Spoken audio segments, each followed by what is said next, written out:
Hello, ladies and gentlemen, and welcome. You have found the Gamer Social Club vidcast. I am your host, Nathan Lockhart, aka One Hot Dragon, and I am joined by none other than the best F bomb dropping guy I know, the horror for horror, Fraser. We missed you, buddy. How are you? Nathan, thank you. I am so good. I'm so happy to be back. We're happy I to missed have you this. back. I did.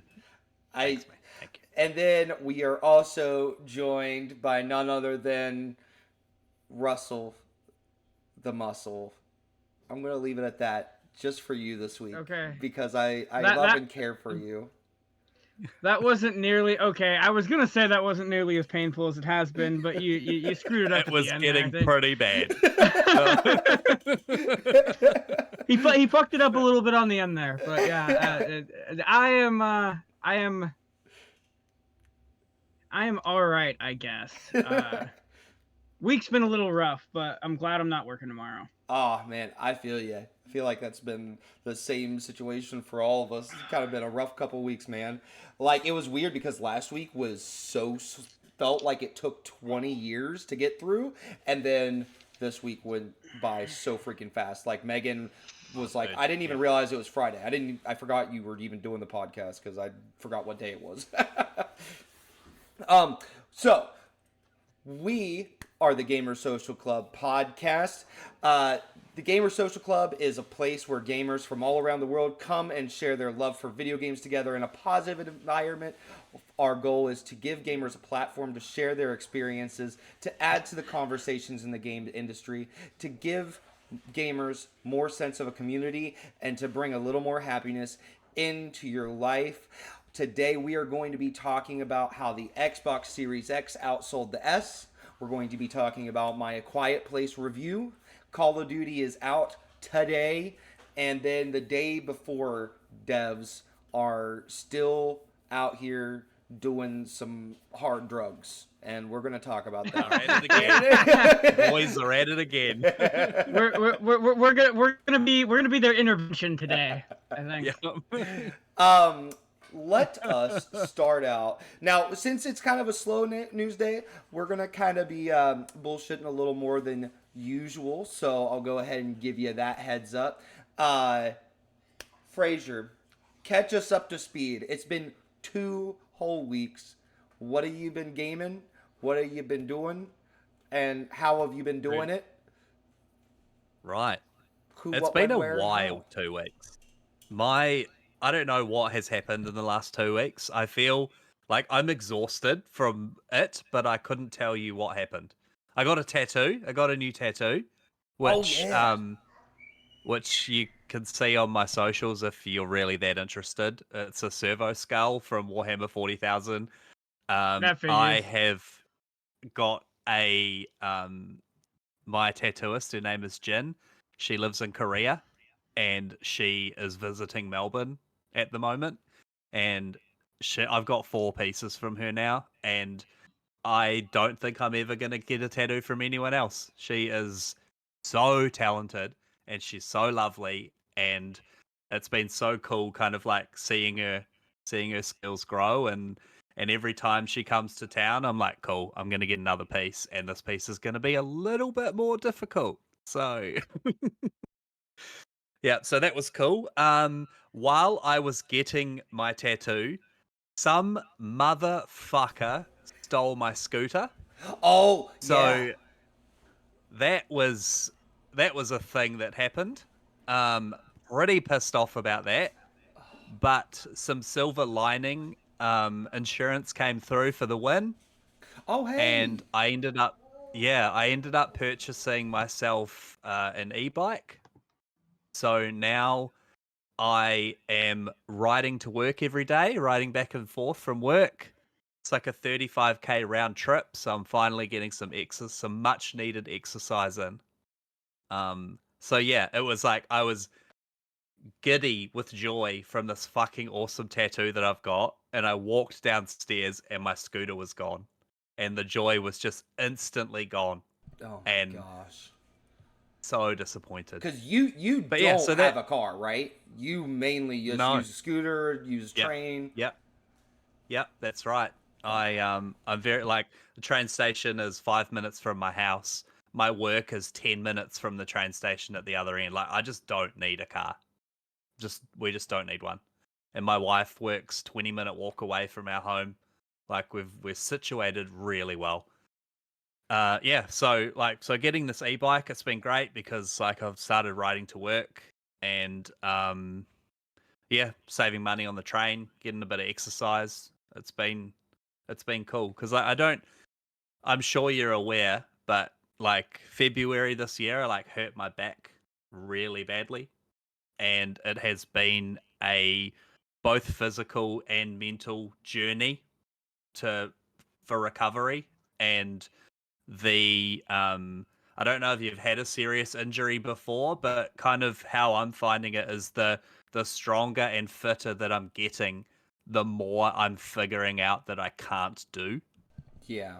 And it's been it's been a battle. It's been a mental battle to get through, you know, because it's just things that you could do and you Yeah. never thought anything of it. Yeah. And then I go to do it, I'm like, fuck, I can't do that anymore. Yeah. So it's been pretty brutal. I actually have decided. I went out and I bought an Xbox 360 Connect, and I've plugged it into the lounge, and I'm gonna do a little bit of an experiment, and I'm gonna see if I can get fit by playing video games. Hey, that's awesome. That's gonna be my thing. So yeah, I've been doing that. What else have I been doing? Oh, I finished. Well, I don't know if you can ever really finish Space Marine, but I finished Space Marine. Got all the achievements in that.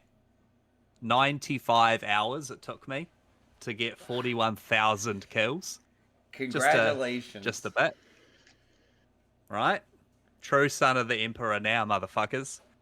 Um, yeah, man, that's really been it. I've just been playing heaps of games, heaps of DLCs. Just been pushing through and finishing off any like little tidbits that I hadn't done yet. So for one, obviously like the Alan Wake 2 DLC came out. I wow, what a fucking DLC that was. Have you played it? Nope. I haven't played it yet. No. I'm so bummed Dude, about it. dude, that's so good. That's as much as I'm gonna say. Well, I will. The Can I ask one question about it though? Is it Yep, more yep. focused towards the control stuff, or is it true to Alan Wake and what Alan Wake is as a game? So it's more focused towards control, which Eh. was Okay. very interesting. Okay. Um, I don't want to say anything Okay. more about it because it works. It Okay. works in the Alan Wake game, Okay. but it's more about control. So I don't know what you want to take away from that. See, I haven't played Um, Control. That's my issue. right. You don't need to Okay. because you know in Alan Wake 2 how you run across the FBC and you kind of they're there. Mm-hmm. They're just there a bit more. Right. Yeah. I played through the final DLC, well, not final, but the latest DLC for Dead Island 2.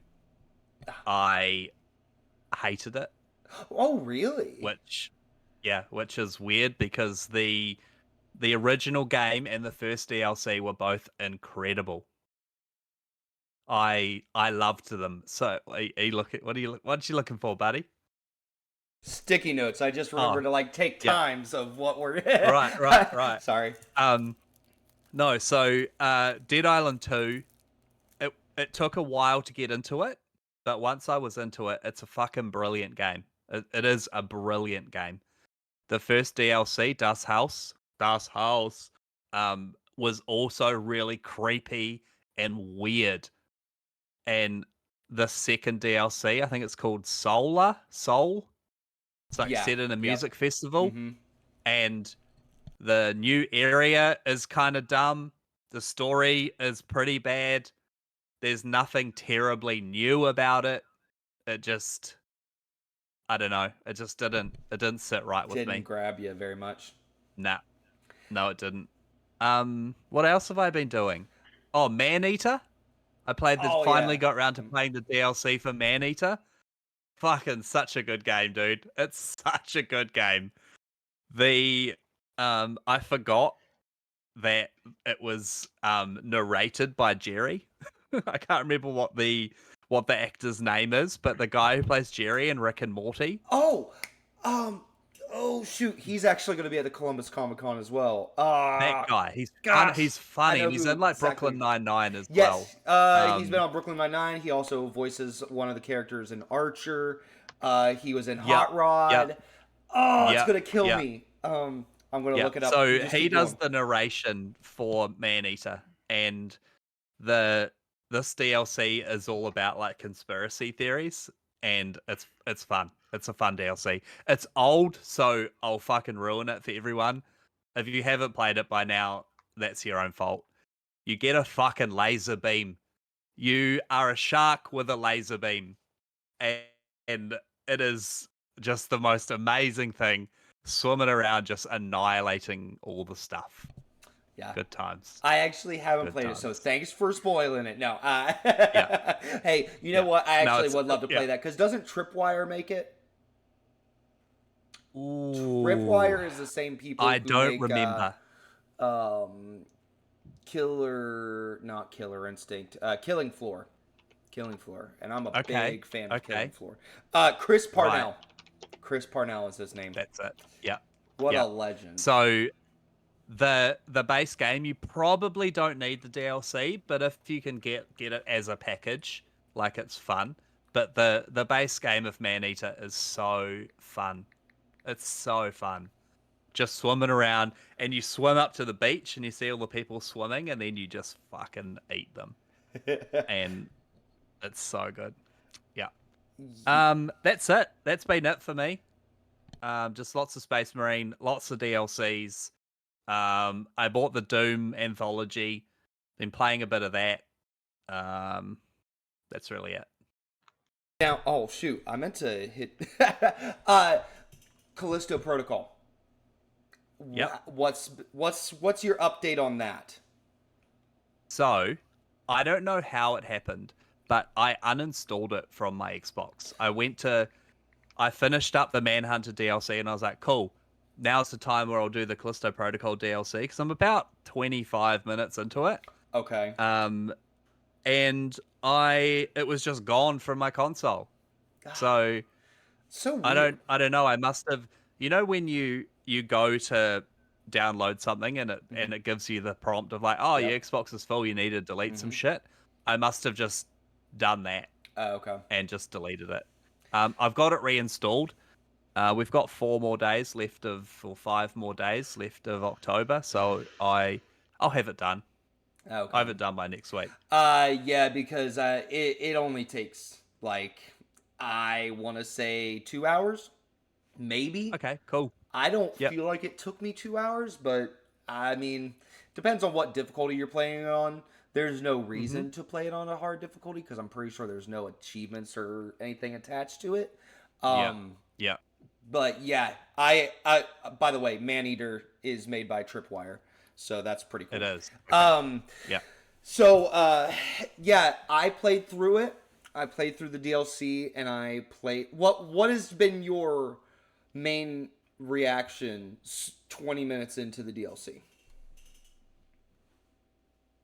It's more of the same, Mm-hmm.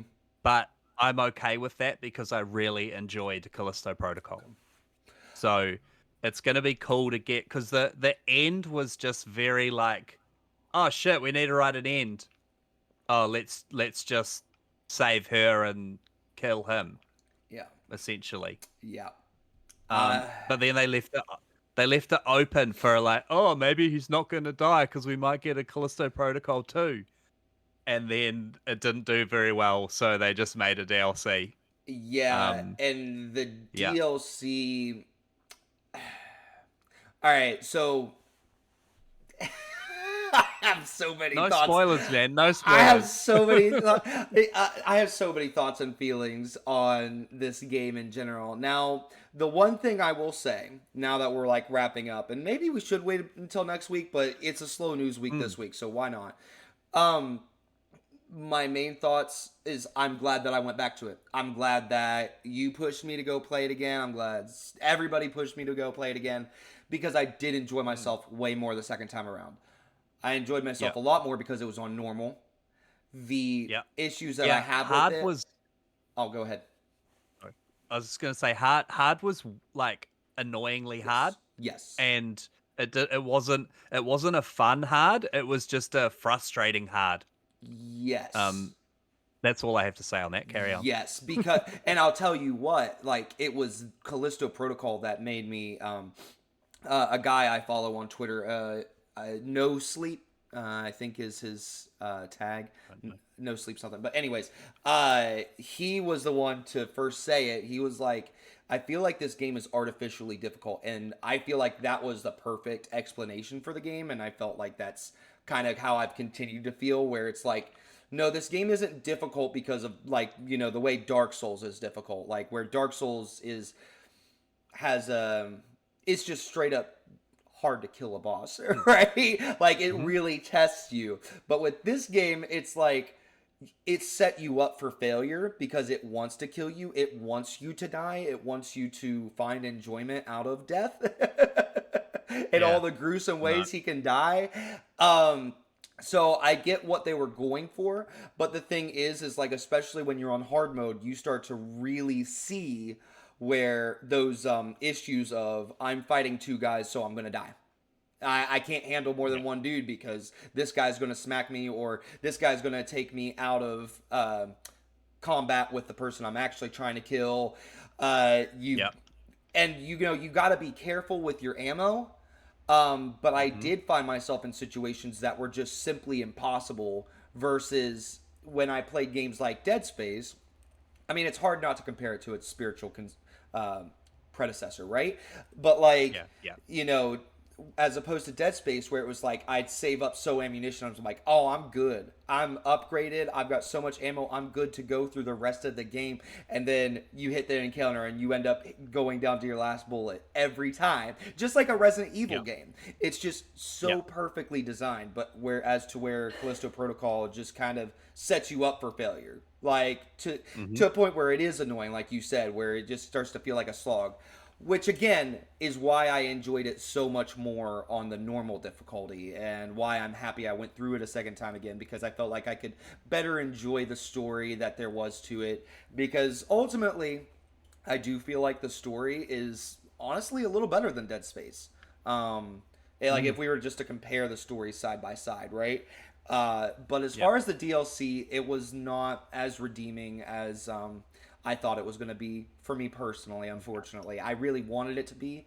But the main thing that stuck out to me about it is that it feels like a deleted scene, and they tried to pass it. They tried to pass it as a continuation of a story, because the whole entire time I was playing it, I was like, I can see where they could have put this in the main game. You know, I'm not going to spoil anything, but like the main person that you interact with and talk with throughout the DLC is somebody you interact with in the campaign. And I'm like, I can see where this part of the where it would have been implemented in the game. And the sledgehammer, amazing. That's not spoiling anything because the cover of the DLC shows him holding a sledgehammer. So it's like the sledgehammer is an awesome addition. But it definitely turns the game into a beat 'em up. It's just, you get the sledgehammer and you're like, goodbye, you are done. And I can kind of see where they probably were like, yeah, this goes against what we're trying to do here, so we're going to take it out of the game and then introduce it into the DLC. So I could see where they would do that as well. But yeah, as far as the DLC redeeming the story, for me, it didn't. So I would be interested in seeing how you feel about it, because I know Steve was really high on the DLC. He really loved it.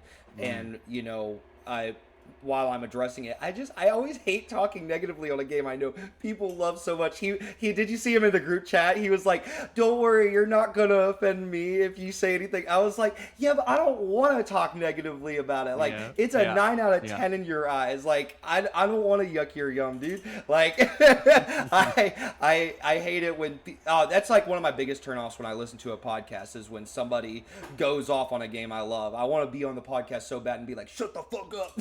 You don't know what you're talking about." I like this. Russell, did you Yes. get stuck into Callisto Protocol? Or I'm about halfway through it. I'm hoping to finish it by the end of the month. If it doesn't happen by the end of the weekend, it probably won't. I got a lot on my plate right now as far as reviews, upcoming reviews. I'm also trying to finish Resident Evil 7 again by the end of the month, which I most certainly will do. That game is probably a 10 out of 10 for me. I love Resident Evil 7. So hopefully I can finish it by the end of the month. We'll see. Like Nathan said, it's hard not to compare it to Dead Space. I mean, I absolutely love Dead Space Remake, and I doubt that even by the end of it, I can already tell you right now, it's not going to trounce my love for the original or the remake. Yeah. And it definitely reminds me. I think I brought this up on the podcast before. It's weird. I've heard people complain about the controls, which is odd to me. But I've also heard that they were really fucked at launch and that they maybe fixed them. So I don't know what the deal is there. But literally, for Dead Space Remake, they reworked the controls a little bit. Callisto Protocol literally just feels like the first 2 Dead Space games to me. So, as far as controls go. Yeah. I would love to see them implement a bit more melee into Dead Space. Like if they could somehow morph these two together. Yeah. Fuck, that'd be cool. That would be No, cool. yeah, that is one thing with Dead Space. It never occurred to me to be like, well, what would happen if things were a little bit more gory and over the top? Because the death animations are a little over the top even in Dead Space. Oh, yeah. I do feel like Callisto Protocol, like if Dead Space is like here, like it's at least 2 steps above that, at least.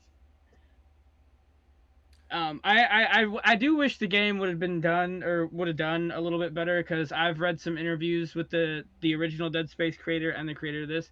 They did totally plan on, like, this was supposed to be game 1 of like 3 or 4 in his mind. Okay. I would if there was another one, I would play it. Like if they made a Callisto 2, I would 100% play it. I would too. I mean, I know I've been speaking negatively on it, but I would too. What? I mean, you never know. There's that game coming out that's like set in the universe, but it's not remotely what this is. So. What's that? I don't know anything about. Hold on. Well, while you're looking for that, apparently when it was released, there was going to be extra death scenes that you could buy, like in a season pass kind of thing, and the uproar of that, they just scrapped them all. Yep. Like, why would I pay for more death scenes? I don't want to die. I want to see less of the death screens. Yep. But the one thing that annoyed me about it was there was a lot of what seemed to be random encounters where you would just die from environmental something.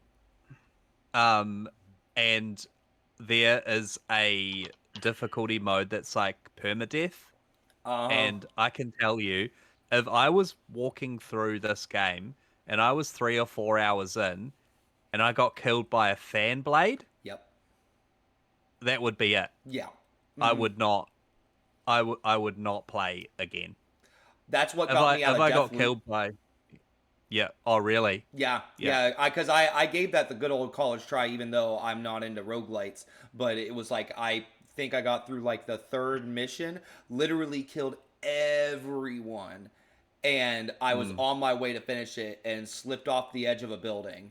And I was like, I'm not doing everything over again because I slipped off the edge of No. the building. So I agree with you. There's no way, especially like I said, the game's rigged to kill you.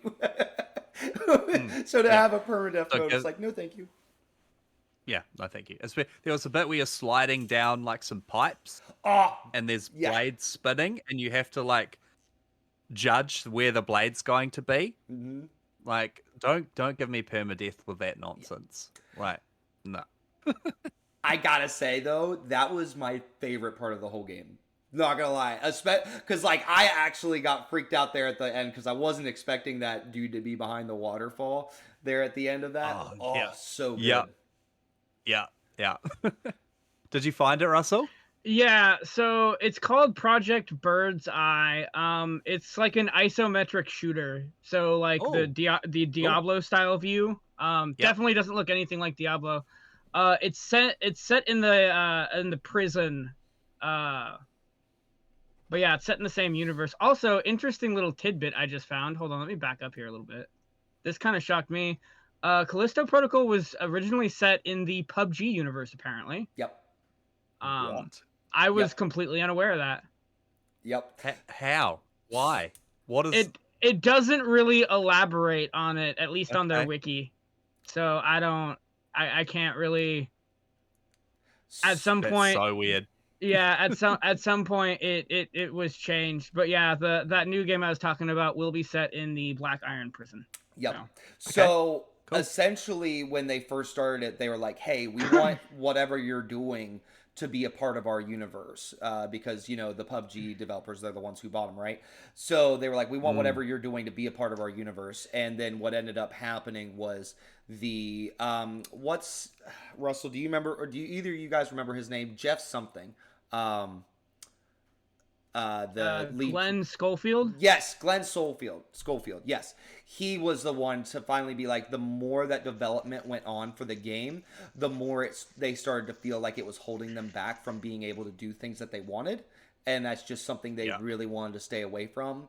And eventually, it was just like he went to the publishers and was like, "Hey, like, would you guys mind if we just did our own thing? Because it is starting to be like a problem." And they were like, "Oh yeah, that's fine. Just do what you got to do." So they definitely were really awesome to Schofield over that, you know, as far as how giving him the room to create.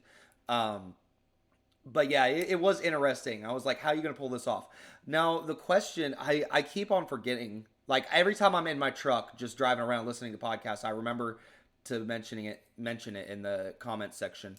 But, like, have you guys listened to the podcast, the Callisto Protocol podcast? No. I didn't even know there was one. There's a drama podcast. It came out, like, a month before the game. So good. In my opinion, it was better than the game's story. It had me so freaking hyped. So I highly recommend it. I will, if you remind me later, I will find it and I will send it to the chat so everybody who's playing that game will be able to check it out. So yeah. Normally I'd feel bad about going on about Callisto Protocol, but since it's our game of the month, you know, Halloween, whatever. Yeah. So Russell, what all have you been up to lately? I know you said you've been working on Resident Evil 7 and stuff, and you've been working on getting more Steam reviews and stuff. Well, no, I've been chopping away at Resident Evil 7 because I love the game. I've been working on the review for this. Finally, all about it for Russell. audio listeners. For audio listeners, he's finally holding up the Teenage Mutant Ninja Turtles Unleashed game that he's been talking about for months now. The deluxe edition is really cool. It comes with a steel book and some keychains. Yeah, nice. Yeah. And an art book and some pins.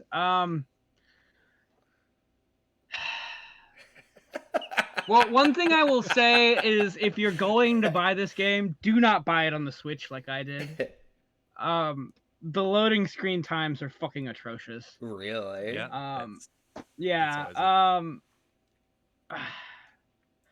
I'm thinking about buying the game on Steam and just playing it for like an hour and refunding it so I can make like a comparison like Steam Deck versus Switch as far as like the loading screens and shit go. This game is really painful. If it wasn't for reviewing it, I wouldn't finish it. Yeah. Oh no. Uh, So what? It's 2D side scrolling beat 'em up? Is that what it is? no, it's kind of like a top down beat 'em up. Oh. I'm much more looking forward to the TMNT game that's supposed to come out in November. That's more of like almost a Diablo style game. It looks really cool. But like I said, there's been a lot of TMNT games. We're getting more of them than we're getting Assassin's Creeds at the moment, aren't yeah. yeah, that's true. How can I... One thing I will say is if you're looking for so I'm not usually a guy that even pays attention to enemy variety usually. There isn't any in this game. we? The first like hour you fight the same two enemies over and over and over again. Okay. It's bad. Yeah. I already have a score in mind if it doesn't get any better, and I can't imagine it getting worse. But who the hell knows? Tell us. Yeah. No. I gotta save something for the website. Got to keep the people waiting. Keep them waiting. Hopefully I finish this sooner than later. Although I read the game can take up to 15 hours, which sounds horrible. Yeah. Ouch. Yeah, that's a lot. That's a lot of Yeah, time to put in something. that's not that a enjoyable. lot for a game that I already really don't like, and I'm like, I don't know, a couple hours in. So, see, if we were to go ahead and finally come up with a review scale for the website, and we would be able to do like, okay, a 5 is okay, a 7 is good, and a 1 out of 10 is Teenage Mutant Ninja Turtles Unleashed. Would that be accurate? It's not. No, I have played worse games. Yeah. Okay. Well, that's good to hear. I would if you pressed me right now, I would probably give it a 5. Okay. That's actually a lot higher than I expected you to say. Well, I'm leaning between a 4 and a 5 right now. I have one review on the website. I think I gave a 3. It's not that bad yet. But again, I'm not that far in, so. Yeah.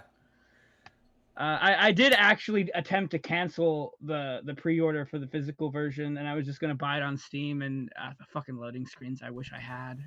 Really wish I had. Hey, you got a steelbook and a keychain, mate. Yeah. The physical stuff. I have 4 keychains actually. I have keychains. In the mouth. Yeah, I have keychains of every single TMNT character, the cool. weapons. So. Yeah. You know how we were looking at all that Silent Hill 2 stuff on that one episode? I think it was the love letter to Silent Hill. Okay. GameStop is also doing Teenage Mutant Ninja Turtles Shredder's Revenge stuff as well. Like, I don't know why, out of all games, they chose a game that came out a year ago or 2 years ago. But there's a whole bunch of Shredder's Revenge stuff on their website, which is pretty cool. Limited Run won't stop reprinting the game. Every time there's a new DLC, Limited Run does a new version of the game. I think I remember us talking about that one time. There's a new version because of the new DLC either getting ready to go up for pre-order or it already has, and there's already 2 physical versions. Okay. Cool. Yeah, that's why that stuff never came to Australia. We got the mouse pad, and I think that was it. Really? Man. Yeah, and the mouse pad was like, I think it was $30 or $40. Which actually is not bad for mouse pads nowadays. Okay. And the mouse pad was actually quite cool. It was quite a cool mouse pad. Okay. Is that what is this? Oh, okay. It's just I was like $17 for a controller, but it looks like it's just like a pop-on thing. Yeah, those controllers that they've been selling recently where you can basically swap out the faceplates. Like they got the Silent Hill 2 one and then they've got Teenage Mutant Ninja Turtles. I mean, I think it's a good idea, but I mean, I haven't been willing to sit down and like actually risk it. No. Let's No. see. Before we get into news and stuff, because me and Fraser are gonna get into Call of Duty and A Quiet Place review as part of the news. The only other thing that you know what? I pretty much already updated you on everything. I've been playing the Callisto Protocol. I've been playing The Quiet Place, and that's really all I've had time for this week. I haven't had a chance to start Call of Duty yet. So, other than that, we got a new puppy. Megan, where is the puppy? Oh, he's sleeping. Where's the I was puppy? gonna show the new puppy. Bring the puppy. But yeah, we got a new puppy this week, and last week was a hard week on our household. So we got a new puppy this week, and it's been awesome. And then other than that, let's just go ahead and get into news.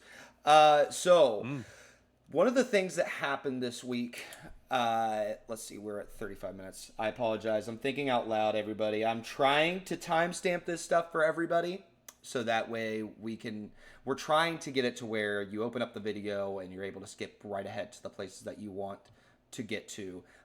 Again, we are still on this crusade towards change and trying to make this show a better experience for everybody. Speaking of which, I apologize, I did not start out with this.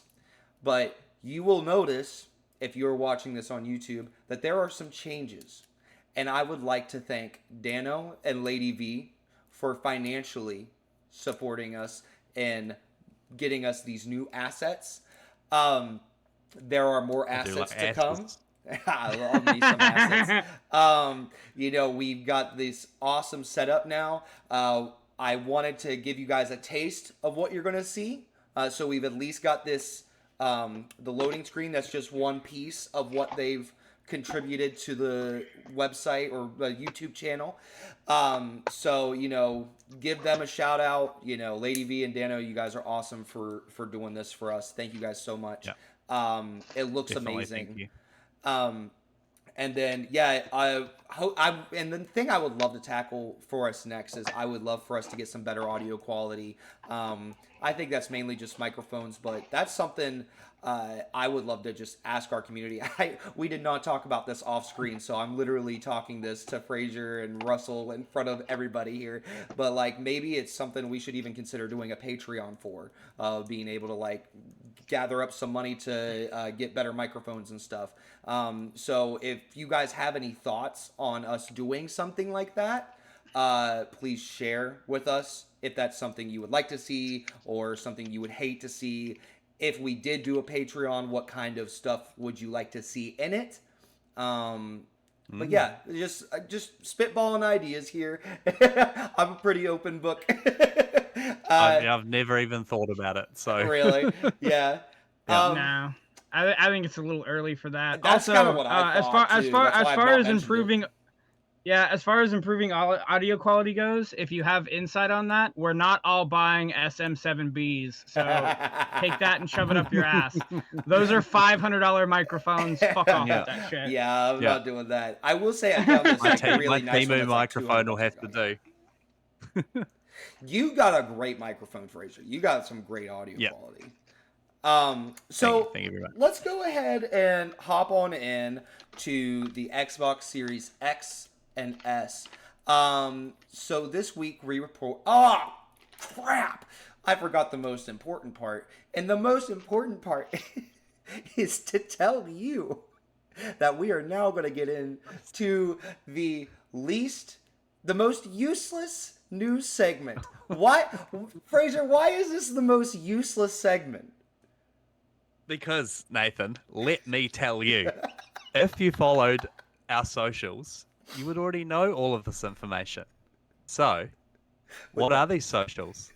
Do we know what they are? Yeah, you can actually see them. GamerSocialClub.ca for the website. Yeah. Right below me. Oh, they're on the screen, aren't they? They are on the screen now. They're right below me. That's why I'm pointing down to them. I can't see them. Yeah, so.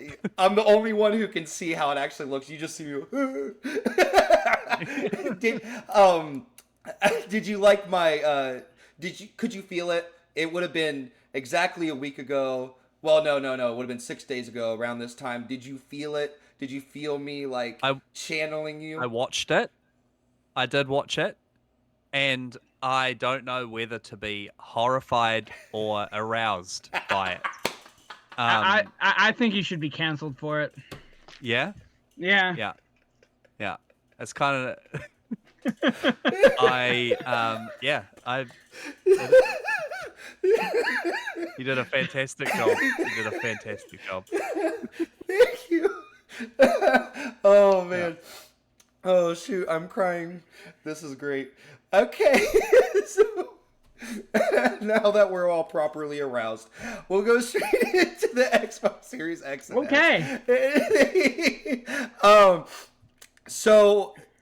We reported this week on our website, gamersocialclub.ca, that the Xbox Series X has outsold the Series S in the US.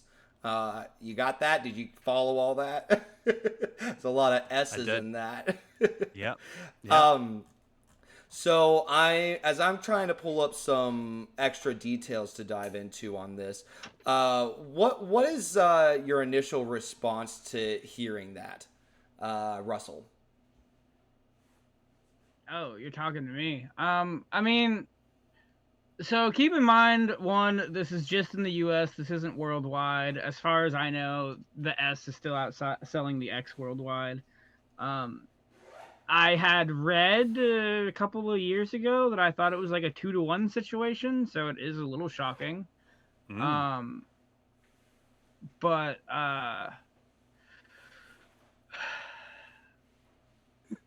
maybe it just kind of proves that the S is a little bit of a failed experiment as far as consoles go. I think it's pretty obvious what Xbox was trying to do with the I think what happened the last gen with the Xbox One, with them announcing their price and then PlayStation immediately undercutting them, probably scared them a little bit.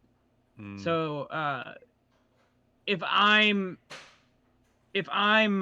like head of Xbox, I'm thinking of ways to make sure that doesn't happen again, which is why I think the Xbox Series S exists in the first place. But I mean, it's definitely hampered them in ways they probably didn't think it would. So I am a little, based on what I thought I knew a few years ago, I'm a little bit shocked by it. But maybe it's just proof that people are willing to, spend a little bit more money for something a little bit more powerful. Plus, I mean, anyone who's like really big on physical media, you pretty much have to buy the X if you want to stay in the Xbox ecosystem. Yeah. So there's that too. So some of the details to cover out. Sorry, I probably should have started out with this, guys. Still learning. Is that the hardware market continues to come crashing down with 44% decline year over year. The PS5 once again topped the charts with Xbox Series XS finishing second. And the digital console has always kind of been out ahead, of course, which is something we've always known. So this will be the first time ever that the Series X is now in more households than its digital one that's cheaper. It's at a 51-49 split. So it's not like a crazy oh yeah, 75% of people have Series X's and only 25% of people. So it's still split, but we are hitting a point of now there's more Series X's out in the wilds. And it does, I kind of wonder, my takeaway from this, or at least my first thought upon hearing this news, was that I wonder if the PS5 Pro was a wake-up call for some people as to how powerful the Series X was. Like, oh, I can spend $600 on a Series X and it's just slightly less powerful than the Pro. Like, I kind of wonder if that's something we're seeing, or if it has more to do with Call of Duty than we're giving Call of Duty credit for. That's why I was curious about your guys' opinions on this. Because I'm like, there's just so many contributing factors, and we can't. It's kind of like Russell was saying. It's like you can't really pinpoint it to just one thing, right? So it's just fun to sit here and kind of speculate the different things that could have played into this. Let's see. One more thing Dano writes out in this article is on the PlayStation side of things, the digital only version of the PlayStation 5 amounts to 18% of the total sales of the console. Perhaps more interesting, though, is that the number is growing, with September seeing 40% of all PlayStation 5 sold being the digital only console. So even on the PlayStation side, people are going the cheaper route, like not only 40% of them, which actually surprises me considering how digital the market is. And honestly, that just tells me that, people aren't ready to leave physical as much as I feel like we're being told to believe. You know what I mean? Well, we're almost being forced. It's almost being forced upon us, Yeah. right? Mm-hmm. So, Xbox closing their physical media branch or whatever it is you want to call it. Things like, Alan Wake not getting a physical release. Things like limited run now being the only place to get a lot of these things. Mm-hmm. Like I don't want to let it go, but we're kind of, yeah, like I say, we're almost being forced to. Mm-hmm. Like that Doom anthology that I just bought. Um, it's only codes. There's no disc. Mm-hmm. There's only codes in the box. And it seems really sad. A lot. I have a Series X, and I bought the Series X when that was the only one I've had. But I would say 60-70% of my friends that have Xboxes only have the Series S, and they've got no interest in physical stuff. Yeah, I don't know. It's just it's a really, I guess it's the change that is happening, and we all have to accept it, or we don't game anymore. Yeah. Yeah. That's it. Like, remember, I used to work in a CD and DVD store, like a Yeah. record store, Yeah. and people would come in and buy movies. You'd buy, you'd come in, you'd buy the new Fast and Furious that just came out. Mm-hmm. When was the last time you purchased a DVD? Like, I couldn't tell you. It's been years, years and years and years. In fact, I think that my Xbox is the only thing in my home that will play a DVD. Like, my computer doesn't have a disk drive in it. Like, Yep. And I feel so like the PC time. gamers like dropped their disk drives a decade ago. Maybe I'm wrong. Oh, hey, here's the puppy. Oh, look at this! His name's Look Marcus. at this! Oh, that's such a sweet name. Hello, Marcus. He's a I sweetheart. love people names for animals. I Oh think yeah. it's so funny. Oh yeah. It's so funny. Our other dog is Yeah. Isabella, and we call her Izzy. So yeah, Yeah. and Yeah. it's funny because I told Megan, I'm like, I just tend to gravitate towards Gears of War names for some reason. Because like my daughter's name is Anastasia, that's her full name, but we just call her Anya. So I'm like, we've got a Yeah. Marcus Anna Anya in the house now, and That's there for a so while funny. we were gonna call our son, like when she was pregnant, we were gonna call him Dom. We would have had Dom. then Yeah. we would have had a house of Marcus, Dom, Carmine. and Anya. You need a Carmine. Yeah, then I need a car. No, I can't. No more loss. No more loss. We're just leaving, going to the car in a Walmart parking lot. It's just okay. Yeah, but anyways, before it gets darker, what were you? Let's get back to what you were saying, Fraser. Yeah, is that it's very interesting that people are buying the disc version, whether it's just because it's got the disc tray or whether it's more powerful, don't know. Yeah. But they're buying it for some reason. Mm-hmm. Okay. I mean, if you're buying a Series S, well, actually, if you're buying any Xbox, like I'm sure you're using it as a Game Pass machine to some extent. So, Yeah. I personally, So like especially with Xbox, like I know they've taken some criticism for like the games not fully being on the disc, and that's an issue on PlayStation too. Unless you're strictly buying first party games, I believe PlayStation has always said this gen that the whole game will be on the disc. Not that that matters in the era of the game day one patch, but we're splitting hairs there.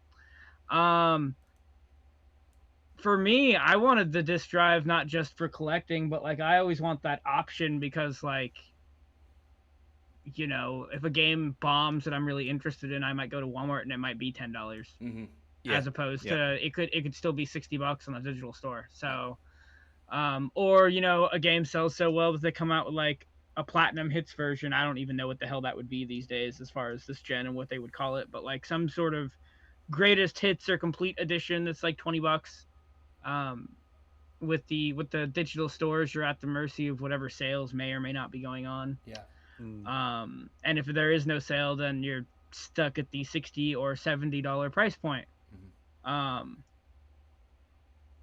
so I mean, maybe people are thinking that way. I don't know. It's hard to say because like Xbox is the wild card. Nathan had brought up Call of Duty, and I don't know that Call of Duty would have much to do with it. Um, I was thinking for a second, well, if you're upgrading from a PS4 or an Xbox One, but the new Call of Duty, I believe, came out on those too. So I'm not really sure That's a what good would. question. So actually, I wonder if Series X sales in the U.S. didn't necessarily go up. In fact, we know they're going down. But maybe Series S sales just went down a lot more. I That's mean that's possible a too. good possibility too, because I will say, uh, I would never buy a Series S brand new. Because it's something I can, No. like I look at Series S, I'm like, okay, yeah, I want to have a Series S in every room in the house or whatever, just like easy access to Game Pass all over the house. But now you can turn your Fire Sticks into that, so you don't really need that.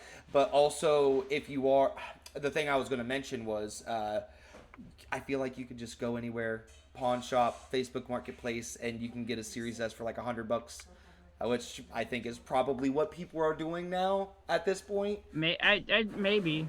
Um, I gotta say before I actually thought long and hard about the Series S. Um, and in the end, it really wasn't the physical thing that killed it for me because you got to keep in mind when they first came out, pandemic, couldn't find a Series X or a PlayStation 5 to save your goddamn life. But after like the first 6 months, the Series S was pretty readily available. You may not go in the store and see it every time you go in there, but I remember at least 50% of the time I went into Walmart, I would see at least one Series S in there. What ended up killing it for me was the memory, though. Half a gig in this day and age, No. and it's actually with the operating system. It's like, so it was a 512 hard drive, so like I think it's like 350 or 400 gigabytes, something like that. That's actually left over on it. I It's forget like 2 exactly. games, Yeah, 3 like games. if you get the new Call of Duty, like that's it for that hard drive. And then the little sticks, because they went proprietary. You stupid idiots! I shit on Sony for that with the PlayStation Vita. I'm gonna shit on you Xbox for it with the series consoles. Going with proprietary memory is a good way to kill your console sales. Yeah. Um, they should have totally went with an M.2 like PlayStation did. But you include like the 1 terabyte for that was ridiculous. It was like $150 on sale or something. That's So like the at that Western point, Digital one, yeah. Well, back then they only had one brand. and that was $220, and on sale it was Yeah. 180. So putting it together, you might as well get a Series X, but they were difficult to find. So I thought long and hard about the Series S. And I kept looking at my physical stuff and be like, well, I couldn't play that. I was like, but I can always keep the Xbox One too. Eventually, I just went with the Series X. So I'm glad I did. I mean, it's kind of a paperweight now. Not to shit on Xbox, I still love their games, but my PC is miles above that. So I can play Starfield, and in most areas of the map, I get above 100 FPS. Yeah. So Yeah. That's kind of the experience I was having on my 3060. I actually haven't gone back to Silent Hill 2 yet, primarily because I was reviewing A Quiet Place, but like I was having a hard time getting it to run on my computer. It's well formatted, but it's my PC that's having a hard Oh, time. with Silent Hill, even when the stutters were an issue, I was still getting above 80 FPS in most areas. But I I do have a Radeon 7800 XT now, which is not like their version of a 4090, but it's kind of their equivalent to like a 4070 for Nvidia. So I mean, it's no slouch, right. by any means. Let's go ahead since we were talking about Call of Duty. Fraser, you want to tell us about your experience with the Call of Duty so far? It came out today. Well, it came out yesterday. Or yesterday. Yeah. Yeah, it came out yesterday afternoon for me. So I played the beta, played both the betas, and really, really, really enjoyed it. I am about 5 missions into the campaign, and so far it is brilliant. I like it feels, I think what someone said, I think it was Jonathan in the chat, said it feels like a spy thriller. Like it's not. Oh, I love that. It's got the fantastic huge set pieces that Call of Duty are known for, and they do them so well. But this almost goes back to the Cold War kind of thing, where you've got a little bit of a home base, and you plan and stage your missions out of this area. So you've got like a hub that you come back to, and you can talk to all the people that are in the campaign as well. So far it's really good. I'm like I said, I'm about halfway through. I don't know if I'm halfway through. I'm about 5 missions in, but the Call of Duty campaigns are not terribly long, so I wouldn't have a clue of how long this one's going to be. But it's definitely the best one they've done in a long time. That's amazing to hear. Did you see IGN gave it a 9 out of 10? No way. Yep. Good on them. Yep. Yeah. It is. I'm having a blast with it. I was playing it just before we jumped on, and I almost called in sick. I almost called in sick. Sorry guys, I can't do it. I'm not feeling very well. I'll come down with a case of the cods. It's funny because every week Fraser's so excited to get into this, right?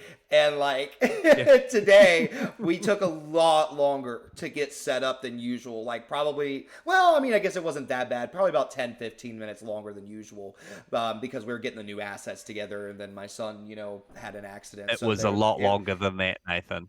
Oh, well, maybe it was a lot longer. It was a fucking lot longer than that. You've been waiting since 7, right? Yeah. Yeah, because you popped in at 7, and I think we usually start at 7:30. So then I don't know, man. So I don't know. He messaged at 7. I've been away for a week, and everything's different. He like messages at 7, and he's like, "Where are you guys?" And then I can see him like getting antsy while I'm setting things up. He's like, "Let's go." He really just wants to get back to Black Ops 6. Now, something I want to ask you, Fraser, is to give people an idea of how you feel about the Call of Duty campaigns. What has been your favorite campaign so far, and what has been your least favorite so far, to kind of give people an idea of what it means to you that this campaign's so good? Okay, so straight off the bat, never played the World War II campaign. I don't know why. I just have never played it. So let's scratch that one altogether. I am a fan of the Black Ops more than the Modern Warfare titles. Campaign-wise, I feel Black Ops 2 or Black Ops 3 are probably my 2 favorites. Black Ops 4 is fine. I loved I didn't like Ghosts. Ghosts was pretty pretty lackluster, to be honest. I loved. What's the one that was in space? Is that Infinite Warfare or Advanced Warfare? Infinite Warfare. Advanced Infinite Warfare Warfare. was like that was That- just you had mech suits. That's right. Wasn't That's right. I Kevin didn't like Spacey in that one? Oh, he was either in Advanced or Infinite. I can't remember Infinite which one he was was in, what's his face from who played Jon Snow in Ah, Game of Thrones. okay. I can't think of his Yeah. name either. John something. Oh, Jon Snow. Yeah, Jon Snow. Yeah. So, and then carrying on, Cold War. I loved Cold War as a whole. The story and the gameplay and the multiplayer and the zombies of Cold War. I think Cold War is my favorite Call of Duty. Okay. I think Really? that's Cold it. War? Yeah. Okay. Yeah. I really liked the different, like how you could explore the different missions and actually get a different outcome by doing different things. They, there was that one mission where you were infiltrating the Russian, I don't know, the Russian embassy, maybe Yeah. it was. Yeah. And you had to get into a certain room, and there were actually different ways to be able to do that. They kind of explored that. They've explored that more in this title as well. It feels very much like an extension of Cold War. I'm really enjoying it. Good. Really, really enjoying it. Good. Yeah. Zombies, I have only scratched the surface, so I don't want to say any. Maybe next week we can talk about zombies. Yeah, honestly, I was hoping we can get a review team together and actually do like a dedicated episode once we've gotten through the campaign and actually sit down and talk about it. But yeah, that sounds awesome. Yep. I would love to sit down with all you because I think Dano started a group chat and we're all going to like coordinate our efforts on our Call of Duty talk. Yeah. I'm excited for this Call of Duty campaign. I think it's going to be great. So I haven't played it yet today. fucking Steve, man. He was I could see the notifications, right? I'm driving all night and I see this notification pop up when I go on the road. He's like, I just, got done playing Call of Duty. I'm going to go to bed now, whatever. And then like I'm still on the road. Motherfucker slept, woke up, and it was like, how's everybody liking Call of Duty? I was like, I don't know, Steve. More? I've been driving this whole time. Oh, that's so good. It's so good. I also bought Neva. Do you remember Neva? Or do you know what I'm talking about when I say that? So that's been the talk of the town the last couple of weeks, I believe. Yes. I've heard, like, it's been on some of the socials, and there was some people that I was, like, a podcast I was listening to, and they were raving about it. Yeah. It's by a company that's made another game, and I hadn't played that other game either. Me neither. But it looks gorgeous. It does look gorgeous, and I'll tell you what, the reason it came about was because I think it was last week we were talking about the open critic stuff, and it popped up, and I had heard people talking about it, but it never clicked what it was. And then once I saw the image last week when I was going through the critic stuff, I was like, Frozen. oh my gosh, am I frozen? I've frozen. I think you... There we go. You were for a second. There we go. You hitched up there. But I was like, oh, I remember this. And you know what's crazy is my wife, who's not into video games, she'll sit down with me and watch like these showcases and Game Awards because she knows how excited I get and stuff. She just likes to see me get excited. and I brought it up to her. I was like, do you remember that trailer for that video game where me and you both like almost got emotional just from watching the trailer? And she's like, I do remember that. So now we're going to play it together. We're going to sit down and go through it because it's like 4 hours long. But I am really excited to get into that. Hopefully, I don't think anybody's playing it. I mentioned it. Dano said nobody's reviewing it, so I might end up reviewing that for the for the website over the course of the next week. But the reason I picked it up was because, just a reminder to all you people planning on playing Dragon Age, when you got Game Pass... Too, Russell? Yeah. All right, He wait, looks am like I he's on frozen? crack. No, you're all No. fucking super Oh, speedy. really? Okay. Yeah. You're all- Oh, It boy. may not come through on the recording. It's But not. like, yeah, you froze up for like 5 seconds, and then all of a sudden it was like you did a line of fucking. Anyway, I Did a guess I lot don't of need to talk coke. about that. Yeah, no, But yeah, but yeah, so for all you people planning on playing Dragon Age next week, if you buy it on the Xbox, which I've been back and forth on, you all know this, like I've been struggling with where I buy my games at. I actually bought it on Xbox because the following day on November 1st, you're going to have access to it via your Android phone. So that's what I want. I was hoping I'd have a Steam. I'm still here. My camera's freaking out and doing that autofocus thing. Yeah, it messed up my OBS. So if you're watching on YouTube, I apologize.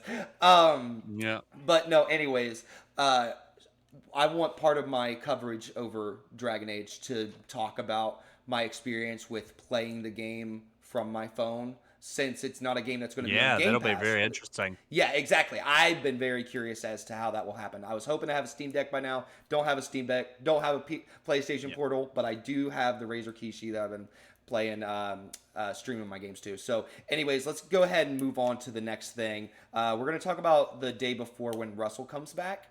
But I'm still very much here. All I can see is some toothpaste in a little tree. Yeah, I'm gonna let you figure out your camera first before we get into that. But so A Quiet Place, I reviewed it for the website this week. Fraser, what has your experience been with it so far, and how far into it are you? I fucking love it. It is so it's almost what I've been looking for. Like I was playing it the other night. Mon was at work and I had all the lights off, and I don't often game in the dark. I'm getting old. you should. My eyesight's not as good as it used to be. Gaming in the dark is just something that I do not do anymore. But for this, I made sure I turned all the lights off. I turned my microphone on, and my cat came in, Elton, and he brushed up against my leg, and I fucking audibly yelled, and I died. Oh And I my was like, gosh. "What the fuck?" So, this game is brilliant. It really plays on the movie. I love all the movies. I actually haven't seen the newest one, but the two with old Kransky. I loved them both. And I thought, like, this game's gonna be easy, right? There's no combat. It's all just sneaking around. And I was like, okay, like how much can they do with this? And so I started playing it with the microphone off and just playing it as though it's just a normal game. And it was fun. It was definitely fun, but I found it quite easy. Like, as long as you're not pressing forwards and running everywhere, you can make it through most of the areas without anything. And then you start to open drawers and doors. And even if you're doing it really slowly, it might creak, and my heart would start like, oh my god. And then you're trying to sneak out and you open the drawer and there's fucking nothing in there. And you're like, what? I did it for nothing? Yep. And then they introduced the asthma part of it. And again, I thought, oh yeah, this is fine. Like, I just need to make sure that I have a bunch of inhalers on me and we're good to go. But there's parts that like force the asthma to happen. Like when the beast or the alien is close to you, you freak out. I kind of felt they could have done a bit more with it of actually controlling your breathing. Like you instead of like, oh, there's just a consumable that you take. I thought it would be cool if you could, I don't know, kind of like how Death Stranding, you've got the 2 triggers to kind of hold your balance. They could have done, like, because there's no combat, there's a lot of buttons that aren't used. Mm-hmm. So they could have done some sort of, you kind of go inside yourself and you regulate your breathing properly, rather than it just being like, oh, just take an inhaler. Yeah. But dude, what a cool game. It's super fun. cool. It's super cool. I don't know how far into it I am. I am following some train tracks in the out in the forest. Okay. I think I'm probably 3 hours in, maybe. Okay. I would like to say you're coming up on the halfway point. You're coming up on it. Yep. You're actually a little further than I thought you were. Because once you said you hit the forest, I was like, okay, you're about a quarter through. But yeah, if you're following the train tracks, though, I would say you're almost halfway through. So the game runs. Oh, sorry. Go ahead. No, I was going to say I wouldn't want it to be. If I'm halfway, that's the kind of the perfect length. Yes. So what difficulty are you playing on? Just normal. Just normal. Okay. So and you said you are playing with the microphone on, correct? I am now, Okay. yes. Okay. So, my experience with it, the game runs about 8 to 10 hours. It took me about 11, 11 and a half. I played this game on hard mode. I played it with the mic on. About, I would say, halfway through, I had to turn it off just because, like, it was daytime, the kids were awake, and things of that nature. So I was like, I kind of wanted both experiences anyways.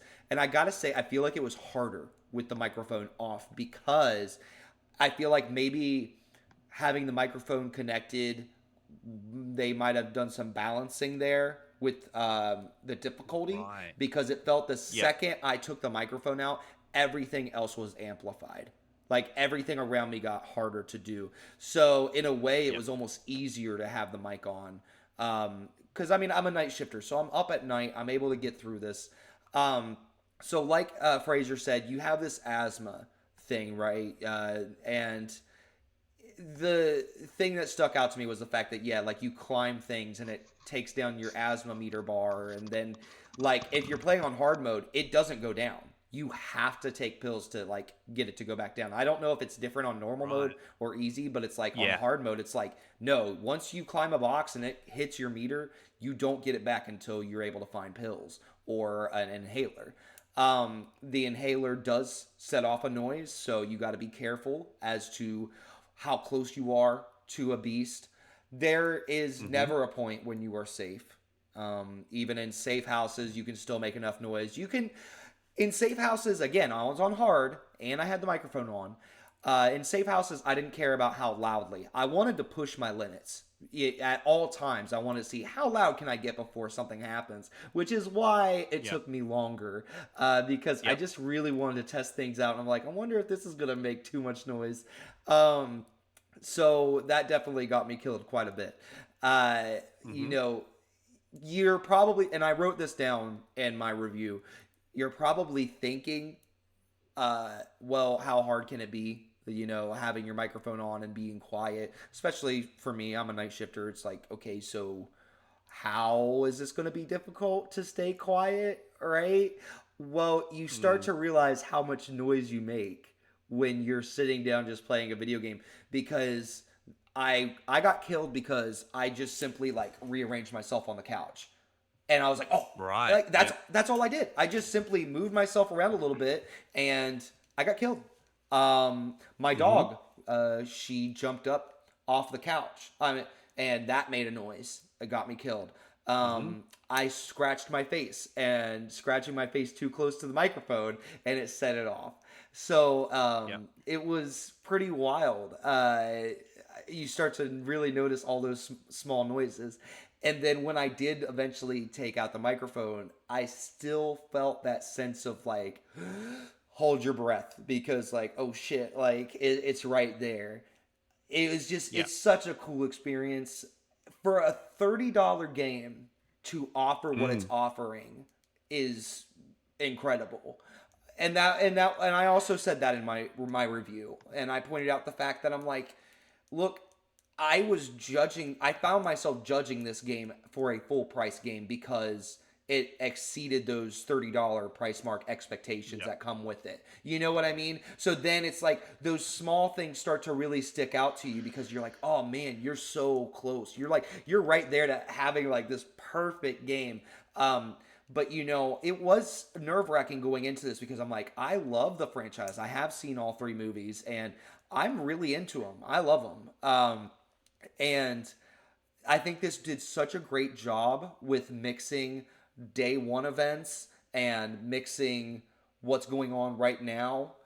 I gave it a 7.5, which is actually on the higher end of what people were giving it. I think a lot of people were more negative on it than I was because it does require an assload of patience. I'm talking crazy patience, especially if you're going to play on hard, especially if you're going to have a microphone on, because I felt like towards the end, it just started getting more touchy to sounds just to be touchy, which I did write about in my review as well. It's like, it can be pretty inconsistent. And I was talking to Megan about it because she did some editing for me on the review. She was saying, yeah, but that's how the movies are too. Like, a guy died from having his shirt ripped. Like, his shirt got caught on something, and it's just the fabric tore slightly, and he just immediately died. And that was in the day one movie or whatever. But then there's other points where it's like, in the day one movie, there's a cat. And the cat never, ever, not even once sets off a sound. Like, there's no way. That cat is jumping up on things that would 100% have made noise. So she's like, yeah, the movies are inconsistent, so for it to be inconsistent in the game as well actually makes sense. I'm like, yeah, because there's definitely parts where I'm like, it makes less sense that walking in the stairwell is less noisy than walking in an open room, because I feel like the footsteps would have been more echoey. So there are things like that stick out. Again, it's a $30 game. So I start to feel like I'm being a little too hard on it when I start judging it for things of that nature. But absolutely phenomenal game. I highly recommend it. Honestly, if you were to wait for a $20 price tag, I think $20 is a bargain. Anyways, let's go ahead. We are hour 15 minutes in. Russell, do you want to get into the day before segment, or do you want to go straight into the Steam reviews? Stuff.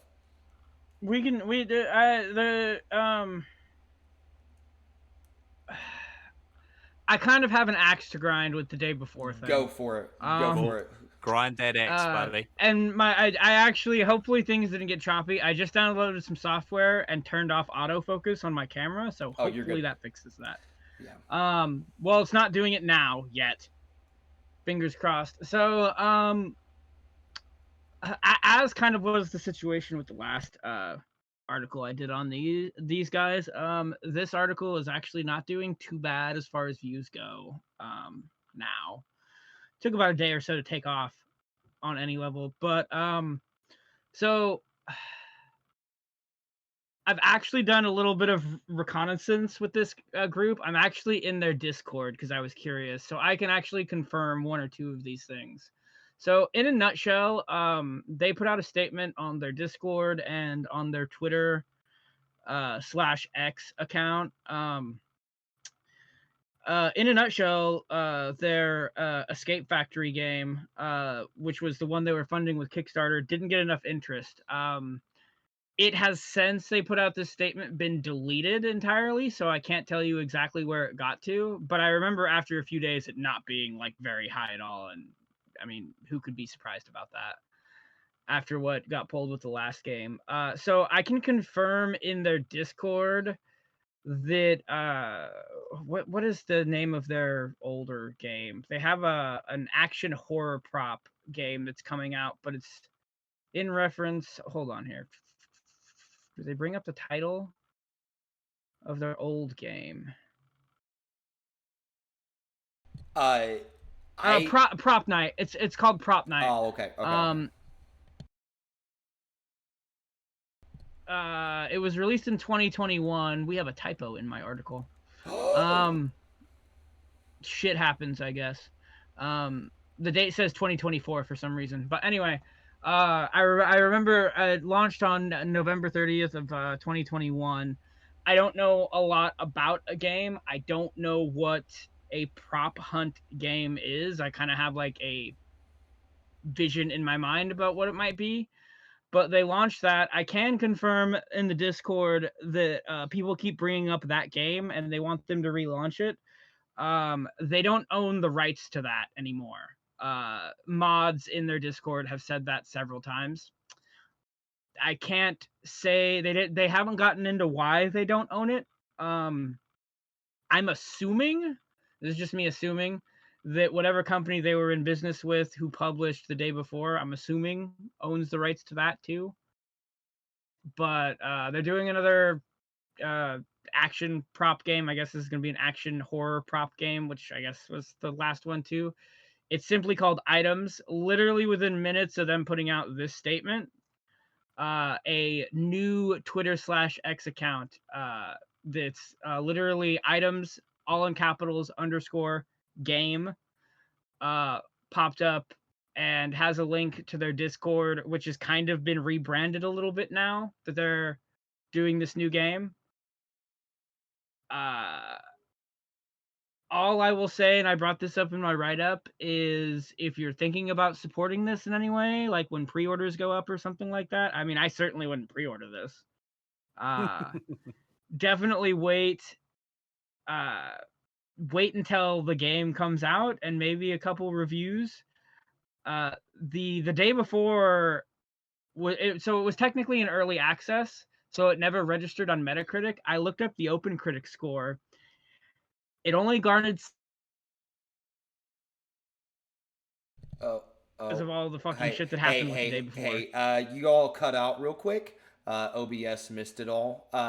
You said OpenCritic only garnered what now? So OpenCritic, they only got 7 reviews up for the day before, and it garnered a whopping score of 12. Ooh, that's pretty high. Yeah. So yeah, just this is the and I know I'm kind of hammering this point home, and I have an axe to grind a little bit with these. I can't believe they came back. I really can't. I will be probably following this pretty closely. So if you want like info, watch the website, and as it comes up, I'm sure I will be updating you, because I am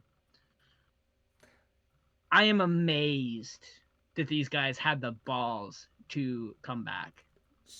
So now if you were to ask me whether or not I think this new game, this horror prop game, is going to get made,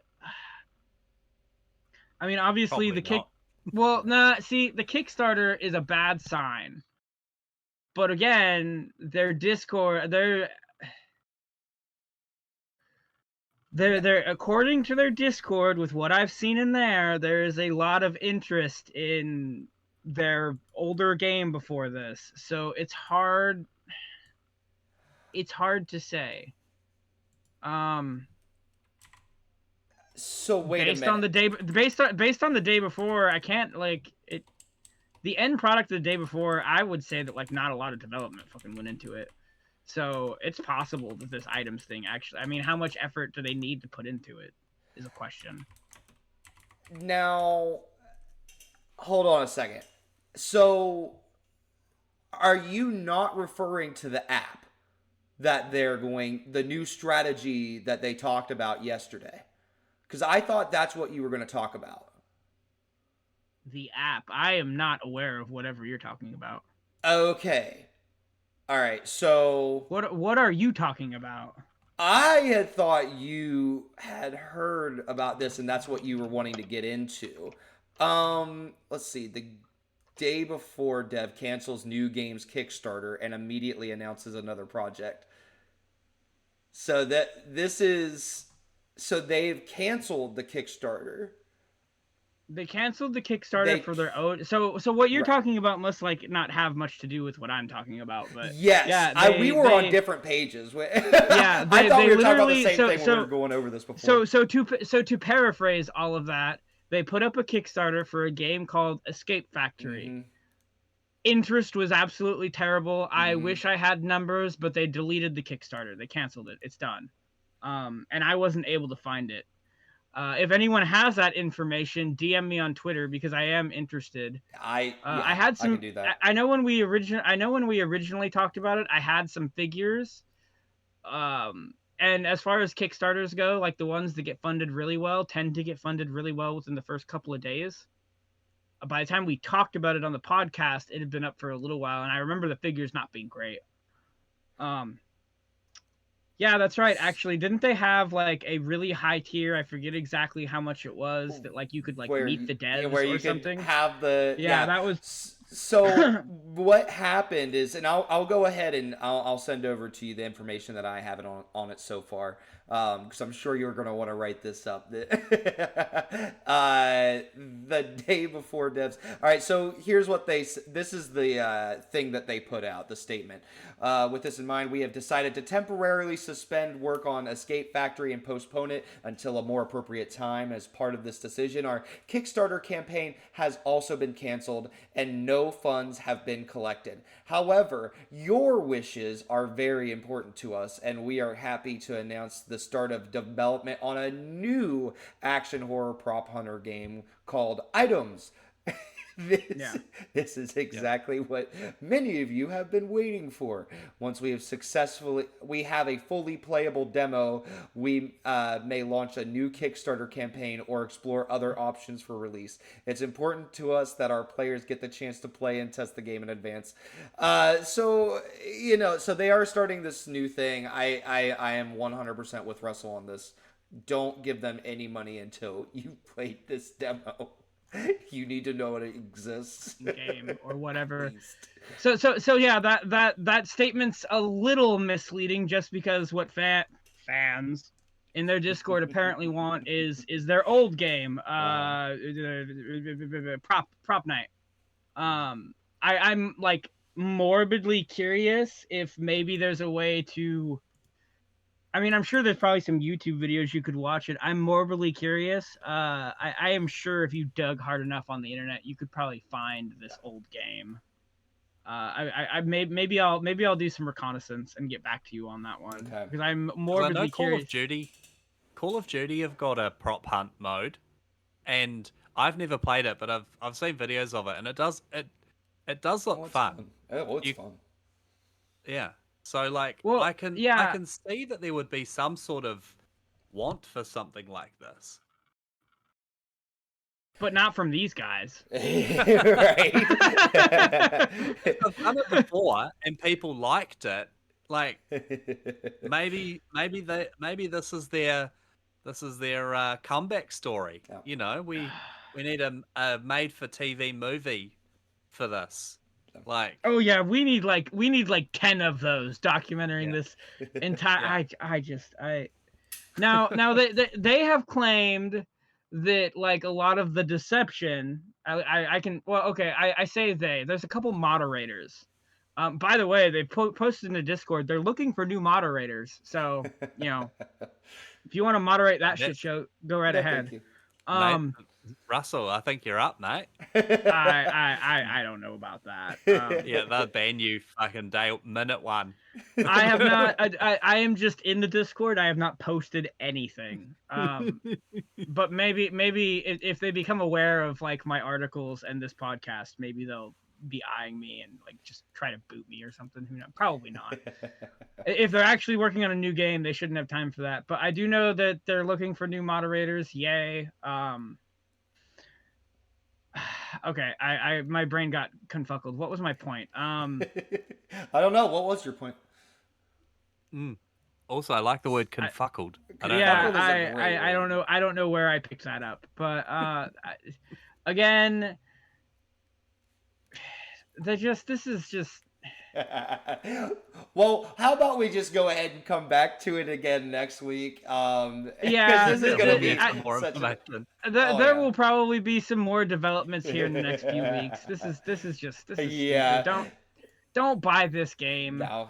Whatever Please you don't do, buy don't do this it. game. It's just fun to follow around, dude. When I heard the news about them, because they're like doing some kind of thing where they're making an app and they're trying to fund their main game by making an app and selling in-game app stuff, and it just like everything that comes out of their mouth, I'm just like, holy crap, what a nightmare. But let's go ahead and real quickly, because we are already at an hour and 30 minutes, probably just skip the game. So, Fraser, you've got an Open Critics segment for us. All the games that have come out this week. What are they looking like on the Open Critic, good sir?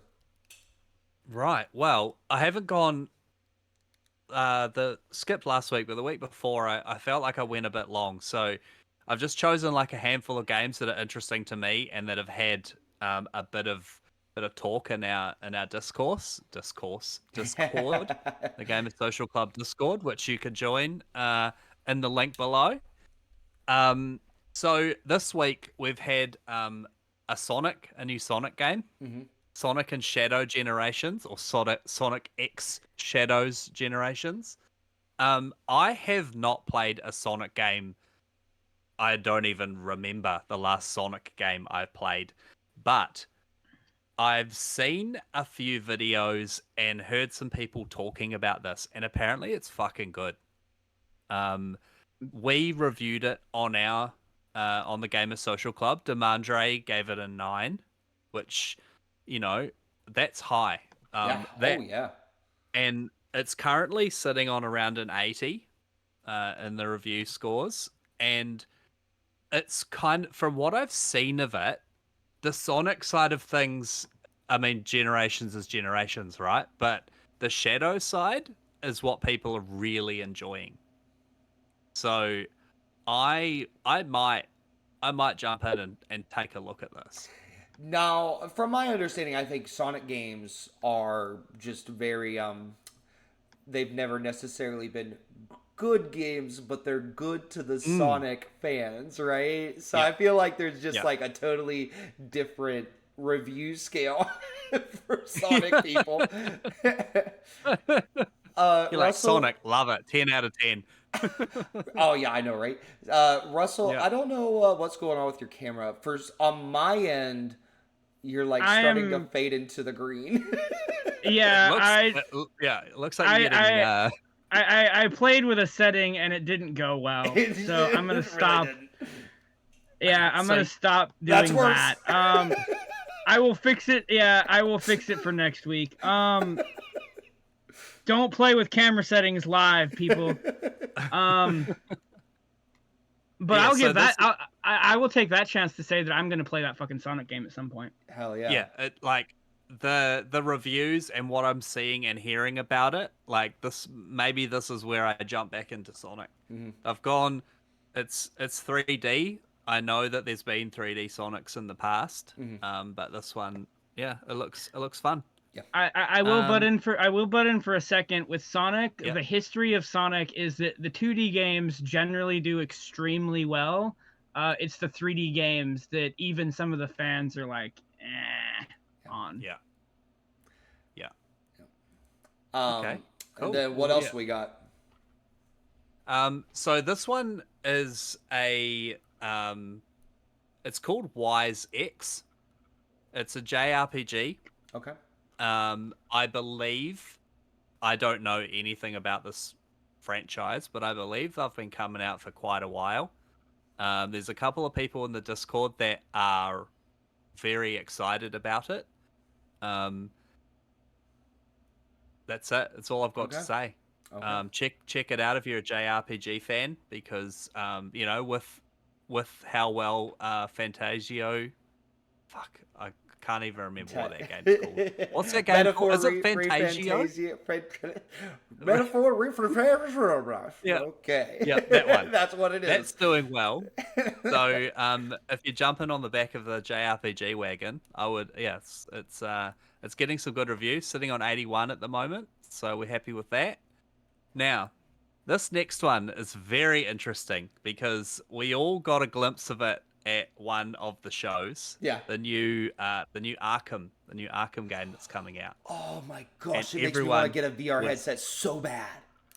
was super excited about it, and then you could just see everyone's face drop MetaQuest, and you're like, oh well, fuck it, I'm not gonna play that.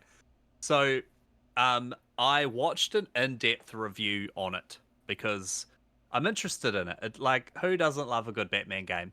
Now, the way that this guy described it was very interesting. He's like, there's he gave the old pizza calzone metaphor. I don't know if you've heard it before, No. but like, But so I have to hear this. Everyone loves a good pizza, right? Pizza, you put your ham, you put your cheese on top, love it. Now, calzone, it's exactly the same as a pizza, but it's just folded in half. So he gave it as like, this game it's everything you want from a Batman game, but it's just a little bit different. That's it. Like, pardon me while I sell my soul to get a VR. Right? Oh so it's sitting on an 83, but this guy gave it higher. He gave it an 85. Wow. Okay. But apparently it's fucking brilliant. So there you go. Maybe we're gonna make the move to VR and get some cool Batman VR games. That sounds awesome. Some of the gameplay clips that I've seen so far, I don't know much about it at all, but some of the gameplay clips that I have been seeing, I'm like, yeah, this is Batman Arkham, just in VR, and so that sold me right away. Yeah, so like from what he was saying is like, you use the combat as movement, so you're not just like pushing forwards to run forwards and sideways. Like when you punch, you move. Yeah. And that's how they've done the movement of it. It's all through combat.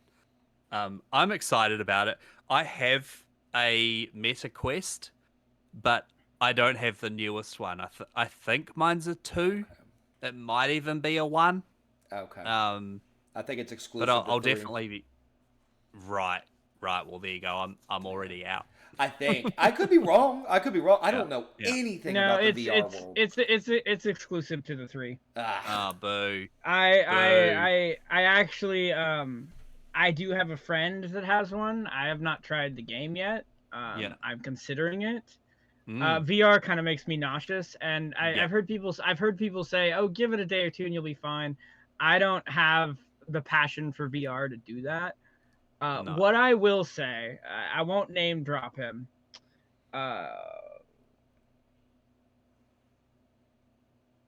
you still there? Quest 3, and he has the MetaQuest 3, and he has PSVR 2 too. The Batman Arkham game is supposedly the best game he's ever played in VR. Ooh. No. He also, okay, to be fair, he also really, really, really likes the original Arkham games. So there's that. He's a big Batman fan. The comics. So there's that. But are you talking about me? Is this like an alternate universe? No, this is actually someone I know in person. So unless you like, unless you masquerade and actually, you know what? Never. I was gonna crack a joke, but I don't want people knowing exactly where I live. So if you dig hard enough, you can figure it out. But I'm not gonna make it that easy. I do. Yeah. I've pretty much like my problem is I'm such an open book that I even just simply talking, I give way too much away. I mean, hell, this shirt literally says Columbus. All right, but anyways, do we have anything more, Fraser? Yep. So, as we talked about before, the Lighthouse, the Lake House DLC for Alan Wake came out. It's very interesting. It's only reviewing it like a 72, but from the people that I like follow and played and play with, and like everyone loves it. Like everyone absolutely loves it. So the fact that it's reviewing so poorly, or not poorly, but so averagely, is very interesting to me. Yeah. What else we got? Oh, Teenage Mutant Ninja Turtles Mutants Unleashed. We've heard Russell's thoughts on it. It's currently sitting on a 69. How do you feel about That's too that? high. Yeah, that's too That's high. That's too what we thought. high. Yep. Okay, we'll quickly move on from that one. So I don't know if you guys have seen it, but there's a 2-for-1 pick, I guess you'll call it, with the Retro Realms. Have you seen anything about this? So 2D side scrolling. I have Halloween. I don't have the Evil Dead yet. Right. Oh, yeah. So oh, that. do you know yes, anything the about Halloween yeah. one looks Yeah. really cool, and the limited edition looks amazing. But I'm just like at a point where I'm like, I've got to say no. But there's only like 5,000 of them made, and there's this really cool Michael Myers little plushie, Halloween package of cards, and the Michael Myers steelbook looks insane. But yeah, I don't know. At some point, you just gotta say enough's enough. I can't keep buying this crap. Yeah. I just bought the special edition of Farming Simulator 25, so I cannot afford another special edition. But it was like, this was weird to me because each game you can buy them as a pack, but it's actually more expensive to buy both of them together than it is to buy each one separately. Also, it was more than A Quiet Place just to buy one of them. So it's quite expensive. Yeah. But yeah, I couldn't find any like solid like review scores for it. It does look cool. I'm definitely going to wait for a sale for this one. I can't justify $75 for a 2D side scroller. No, it's not. That's I wild. just can't justify that Makes at you the wonder moment. if that IP is just that much more expensive. So that's not exactly. Steam is a little weird. You can get both of them for about $50. Yeah, see, I'm not on Steam. I'm on Xbox. So how are they doing it on Xbox then for $75? Well, it's 75 AUD. Remember? Oh, okay, that makes more sense. So yeah, but you can buy the pack, which is like 75, or you can buy them each for like 37. That's right. I forgot about your my weird money. Exchange rates and all that. Yeah. I don't know. Honestly, I would just be interested in buying the Halloween one alone. So I'd say that translates to 25 bucks US dollars. I'd say. Yeah, basically I bought Halloween outright, and then I'll probably get Evil Dead on a sale at some point. I know that there's I think they have just physical versions out there that you can get for. I don't know exactly what consoles the physical versions are for. If I'd take a wild guess, I'd say Xbox is probably the odd man out, like they are in a lot of those things. I'm sure you can get it. Obviously, you can get it digitally, but as far as physically goes, who knows? But don't. You can get it physical. You can get it physically, but it's both. You can't buy. Yeah, you can't. If you get, you have to get both if you get it physically. That's across the board from what I saw. But and then so moving on. Quiet Place obviously came out. It's sitting on a 667, which is pretty low. Is it really? It's actually higher than I last checked then. Really? Yeah. It's not doing as well as I like. From what I've played of it, I would agree with you. 75. That's or 7.5. That's yeah.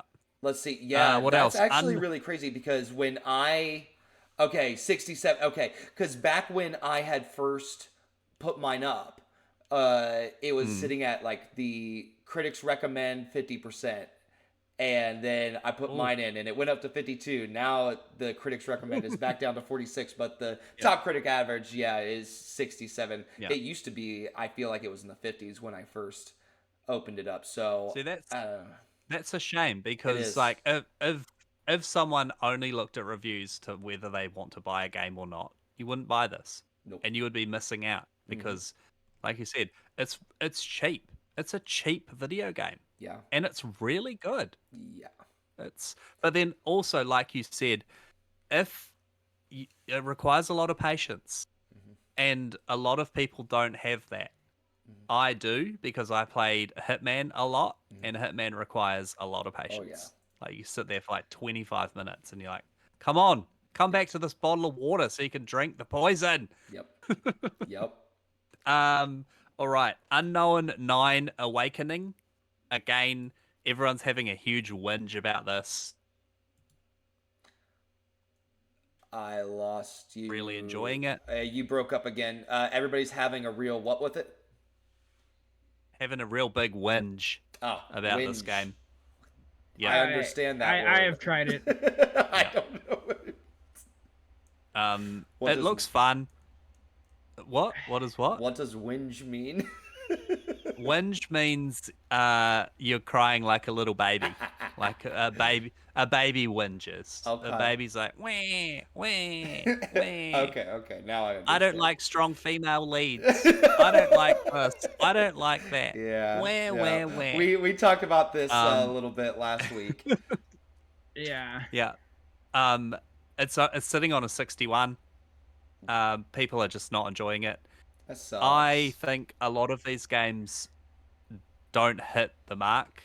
What was it? Flintlock? Flintlock scored really badly, but I loved it. I thought it was a brilliant game. Yeah. Unknown And 9 then has. just I was just Sorry? gonna say, Unknown 9 has other issues. I have it. Yeah. I got it free with my graphics card. Yeah. Even if you take the politics out, there are issues. If you want to try it, I would say at least wait for a patch. It's got problems. It's really interesting that like we were talking about Callisto Protocol before, how when it launched, my friend bought it on PC and I had it on Xbox, and he returned his within like 5 minutes, saying it's the worst piece of shit he'd ever played because of the Oh, controls man. and because of this and that and this.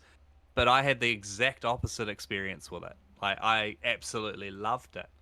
So maybe there's just certain games that are better to just play on console versus PC, and vice versa. Like, Performance is one. It's Yeah. probably the biggest issue, but I have Yeah. other issues. I've only played it for like an hour, so I'm not gonna sit here and shit all over it. But from the hour I've played so far, I've not been super impressed. Yeah. It's definitely, if it hadn't been for getting it for free, I would probably have no desire to play it. But yeah. w- So when- it's just when- the action, hero action adventure kind of deal. Kinda, yeah. It's sort of in the same vein of like Forspoken. I know people are like comparing it to that for other reasons, but you have powers that are kind of similar to that. I played the demo for Forspoken. I didn't actually buy the game, but Well, see, sort of in I the read same through vein.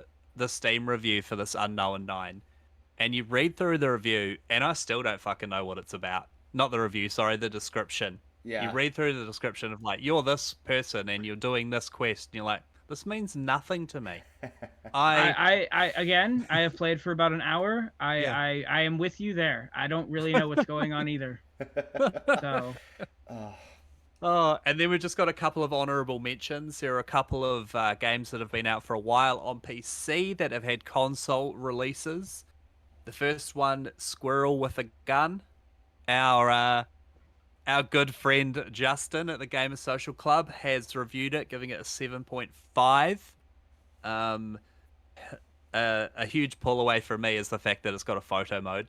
I mean, more games need a fucking photo mode, if you ask me. You put so much time and effort into making these gorgeous games, and I have to stop and pause it and turn off the HUD and do all this bullshit so I can get some photos. Come on. He did say, though, that there's a lot of platforming in it, and there's a very big difficulty jump. Some of them are so easy, and some of them are so frustratingly hard. So take that with a grain of salt. How you feel about that? I know I fucking hate platformers, so that's kind of me out for this. Okay. And the other one was a Bridge Curse 2. Now, again, this has been out on PC for quite a while. It's just had a console release.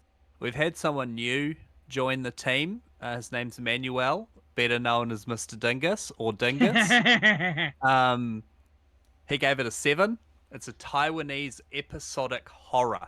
So there's 4 separate stories that you play that come together in the end. So you play as four different characters, you play through each of their stories, and then they all kind of come up at the end. So I love myself a good horror. I actually noticed this when I loaded up my Xbox the other day. I saw it in the store. I'll A quick question today, because I know they have a demo on Steam, because I have played that. Do they have a demo on like consoles or no? Or do you I know? don't think consoles are very demo heavy in general. Okay, yeah, I've been yeah. separated from that world for almost a Mm. year now, so Yeah. Well, if there's a demo on Steam, I'll definitely be checking it out. yeah. But yeah, we'll pin Dingus's review in the description below. But yeah, that's it. Okay. It's been a pretty slow week Yep. of news, and there hasn't really been that much coming out either. Oh, Call of Duty. Oh, well, yeah. Pretty big Call of one. Duty came out today. Yeah, Yeah. But not we that just much don't have coming any out. reviews aside from, I think, No, IGN's got no. theirs up. So we're going to do Yeah. more coverage over that over the upcoming week. But they did not give anybody early access to Call of Duty. I believe we were given a code, I think. But that, we haven't had early access to be able to start a review this second. So. So from what I read, and I could be wrong, but from what I read earlier today, Call of Duty either experimented with its own launcher on PC or came out with its own launcher. I don't know if they rescinded that or whatever. Ever since then, apparently they haven't been giving out review codes, or maybe they only do for the campaign. I don't know, but yeah, because the Call of Duty launcher, I like it. I like the fact that all of the Call of Duties are in like one place. So you just open Call of Duty, and if you've got them all installed, you can like pick and choose whichever one you want to play. But then for like achievements and stuff, I've just been adding them as DLC, which is also very weird. Yeah. So Call of Duty is just one game now, and it just constantly gets new DLCs. I was hoping they were going to do that with the Doom anthology, because releasing them as one thing was like awesome. Like, cool, I can install Doom and have it all there, and I can choose what I want to play. Unfortunately, that's not how it is. It just gives you a code that gives you ownership of all of the Dooms. Yeah. That's crazy. So you still have to find them all and download them all, and it's very, very weird. That's a pain, very but... weird. Yeah, but I will say it did come with this. Look at this. It's beautiful. Fucking little BFG. That's a you big. can turn on the little light. Whoop. Whoop. See, you're making me want to buy that, and the thing is, I own every single Doom game on Steam, so I don't. There was only a couple that I didn't own, and I still got it. Oh my gosh. Yeah, that's kind of the way I am. I was like, I really wanted, when you posted the picture of the BFG and the Steelbook, I was like, oh man, I'm so jealous. But it's so cute. Yeah, I don't know. If I'm gonna buy something like that, I'm probably gonna get the Plague's Tale physical edition, because I did play. I think I eventually got the first Plague's Tale for free, and then the second one I played on Game Pass. So I actually don't own either of those. That one, I could find myself making more sense, but I have bought all those Doom games like day one. So I'm just like, over the years, right? Yeah. And if you're telling me that it's be mainly cool just digital, I'm like, yeah, that's silly for me. Well, yeah. But they just did a Series XS update for Doom 1 and 2. Did they really? Yep. They've released new levels that are only available in this version. Okay. It's had a huge overhaul. And so it's going to be cool to go back and play like Doom 3, because I don't believe that had backwards compatibility, so like you can only play it on 360, but now you can play it, so it's fucking sweet. So that's it. Alrighty. Well, that about wraps things up. We're at like a minute 53, so what we will go ahead and do is call this a 2-hour episode, and we will wrap up with Russell's Steam review. You got So Yeah, Russell's I- gonna I- share. That's I've my got- favorite part. Yeah, I've got about 15, 20 of them, so it'll go. Depending on how much you guys do or don't laugh your asses off, it may go fast, it may not. Who knows? All right, serious face. I almost feel like I've read this one before, Serious and face. maybe I have, but so New Soul 9 or No 9 Souls? Anyway, Never heard final of it. final boss is better than cocaine. Nothing will change my mind except cocaine. All right. Oh, funnily enough, I actually just fired this up on stream yesterday, and I've been bitten by the bug of this game again. Dead Cells. I don't need sex, because this game fucks me every day. There you go. There you go. Yeah. Yep. I had to do this. Call of Duty, the new one, Black Ops 6. Buying a Call of Duty game is like going back to an abusive ex who swears they've changed. Lego Worlds just spent 4 hours riding on a goat and fighting polar bears on it. 13 out of 10 will repeat. Yep. I can see that. Okay, God Eater 3. I have played God Eater 3. In giant italics, it says jiggle physics, and then it says all you really need to know. There's also a cat. Okay. Yeah. Actually, I will say I do like a good cat in a video game. Yep.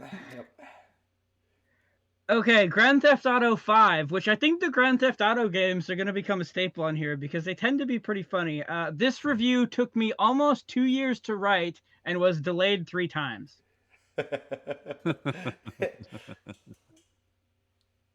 Monster Hunter World. This game ruined my relationship with God, and I regret nothing. That is so weird. That is such a... Okay. Diablo 4. This game finally got my wife to leave. Sometimes that's all it takes, isn't it? Just a good game. This one is so random, but I thought it was hilarious. Elden Ring. Waiting for the Bill Clinton DLC. Wait, which game? Elden Ring. I don't get it. I don't get it either. I don't think you're supposed to get it. Okay. Right. Bill Clinton DLC. Yeah. Okay, Fallout 4. Also, I think gonna become a staple on the channel. Well, segment, whatever. An old lady with a drug addiction told me to build her a chair. I built her a chair, and she immediately sat down on it on nothing. She's just sitting there in air, still wishing for me to build her a damn chair. Drugs are bad. That woman, I can't remember what her name is, but yeah. And she just sits there and just judges you while you're going about your business. Basically. Yeah. Max Payne 3. Cutscene, shoot 3 times. Cutscene, walk 2 seconds. Cutscene, more cutscenes, another cutscene, ... cutscene. Yep.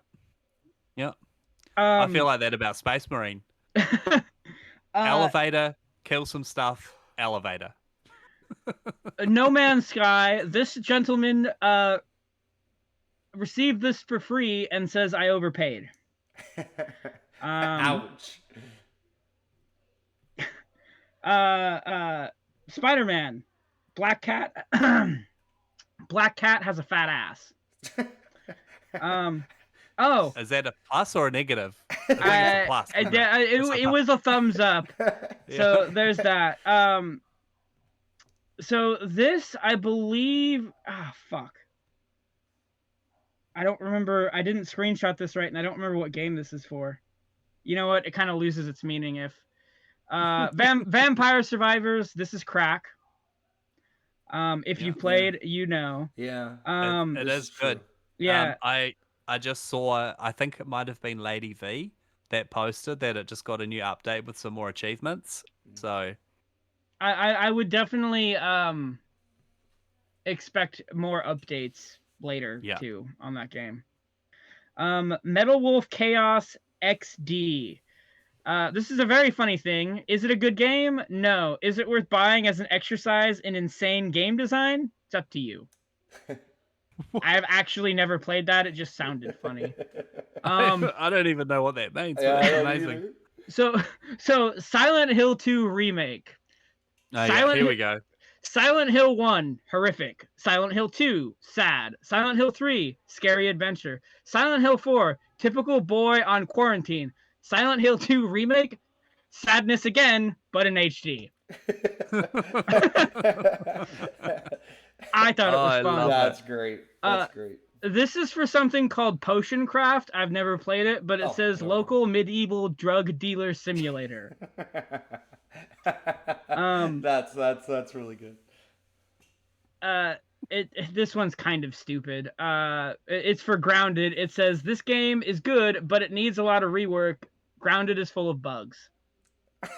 Oh, stop. Got him. Yeah. Just stop. Got him. Got him. But believe it or not, most of the a lot of the funny review category is like some sort of stupid pun about the game having bugs, because of course it is. Yeah. Oh, I love it. I love it so much. All right. Well, we will go ahead and end right there. Thank you all so much for watching. We will be back again at it next week. And then, I'm not sure when this will air. I'll either air it here on this Saturday or Sunday. So thank you all for chiming in. And we hope you have a fantastic time playing Black Ops 6. And the next time you will see us having been touched by the graces of Dragon Age. So... Oh yeah. Yes. I forgot about that. 6 more days. 6 more days. Let's go. That's come around really quickly. Yep. Nathan looks I'm pretty damn excited excited. for you. I'm really excited for you. I'm really excited. Yeah. I cannot wait. So, all right, guys. Have a great day. Bye.